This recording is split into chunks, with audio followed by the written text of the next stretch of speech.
I wanted everything to be perfect when I finally asked Mia. This wasn't just a fleeting moment in our lives. This was everything. We've been together for 6 years, and it's been the happiest 6 years in my entire life. Will you marry me? Oh my God. Yes, of course. I was leaving for Europe in a week, and I was trying to find the perfect way to tell my roommate, Kim, that I'd been secretly in love with her for almost 3 years. I'm in love with you.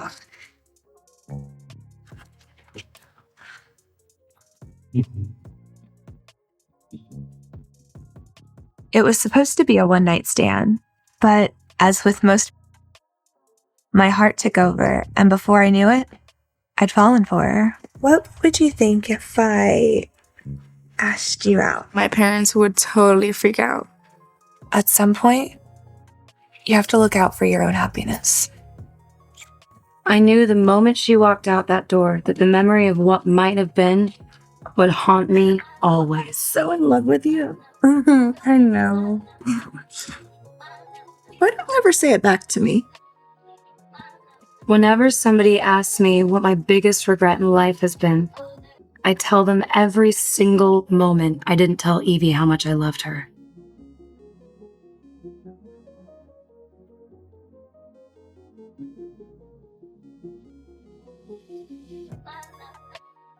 This scene between Skin and Cleo unfolds like a confession whispered too late.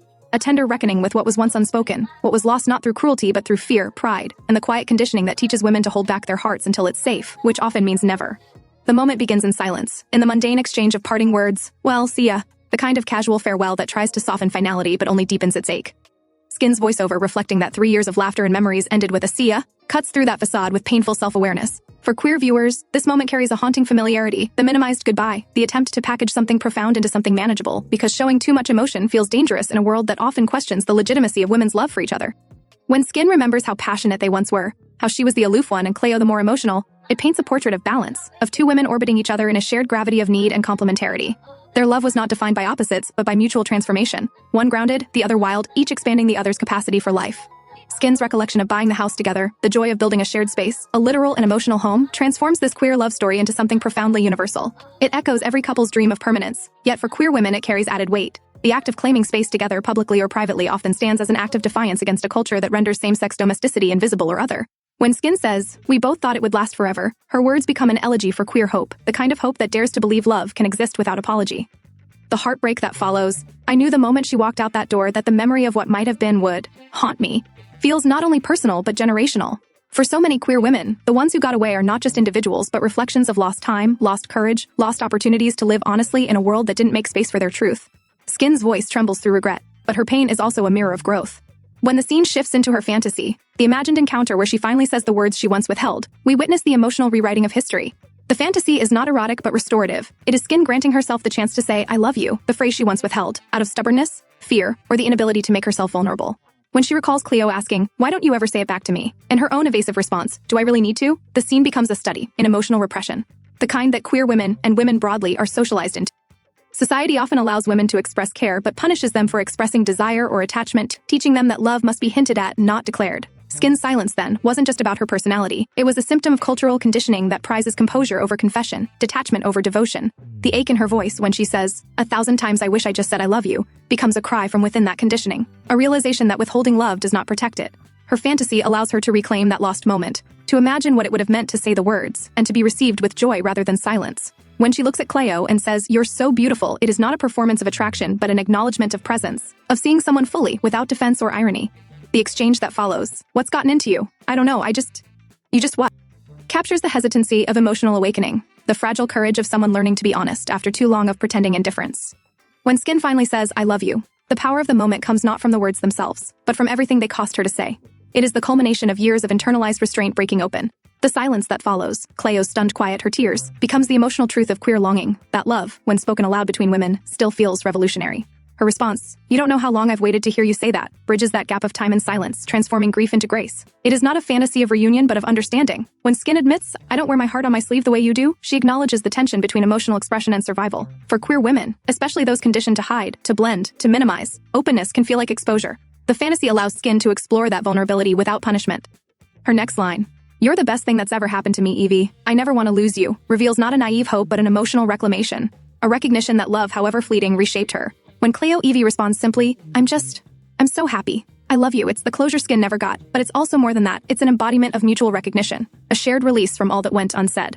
For LGBTQ+ audiences, this fantasy is deeply resonant. It encapsulates the bittersweet truth that queer love is often burdened by silence, by what cannot be spoken, by what must be hidden or softened for safety's sake. But in Skin's imagined dialogue, the emotional balance shifts. She is no longer the one holding back. She becomes the one who names love, who lets herself feel fully. The act of imagining itself becomes an act of healing. Through this lens, the scene isn't just about lost love, but about the emotional labor queer women must do to make peace with their own histories, to reconcile the tenderness they gave and the vulnerability they withheld. It asks viewers to consider how many moments of love, apology, and truth have been buried beneath fear of exposure. Society's discomfort with seeing women love each other openly still lingers in how such scenes are framed, often sensationalized or reduced to aesthetics rather than emotional depth. This scene refuses that framing. It gives space to regret, softness, reflection, and the quiet, devastating honesty of wanting to love better. The discomfort persists because women's love for each other disrupts patriarchal narratives of what women's emotions are for. Not to nurture men, not to compete for validation, but to exist in their own orbit of meaning. Two women loving each other deeply, without shame, challenges the social script that defines women's intimacy as derivative or temporary. Skin's fantasy exposes that societal wound, how even in memory, love between women must often be imagined rather than remembered, because the real thing was too often lived in fragments or in hiding. For women watching, queer or not, the scene holds a mirror to the universal fear of emotional exposure, the instinct to protect oneself by withholding feeling, the ache of realizing too late that love requires visibility. Skin's longing is not just for Cleo, but for her own unguarded self, the version of her who could have said, I love you, without needing permission. The emotional and symbolic roles each woman plays are distinct yet intertwined. Skin represents the repressed self, the part of women trained to maintain composure, to lead with intellect and independence. Cleo represents the open heart, the unfiltered emotional truth that society often codes as weakness, but which in this scene becomes strength. Their dynamic mirrors the inner conflict of many queer women, between the safety of invisibility and the risk of authenticity. Through the act of remembering and fantasizing, Skin moves toward integration, toward the understanding that love, to be real, must be spoken even if it's lost.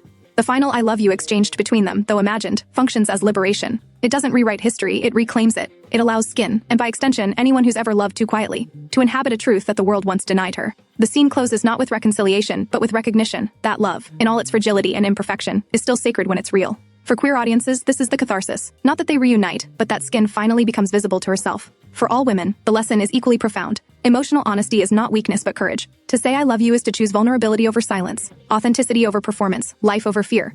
And in that choice, the scene transforms loss into something luminous, a testament to the power of queer women's love to endure, to evolve, and to speak even when the world refuses to listen.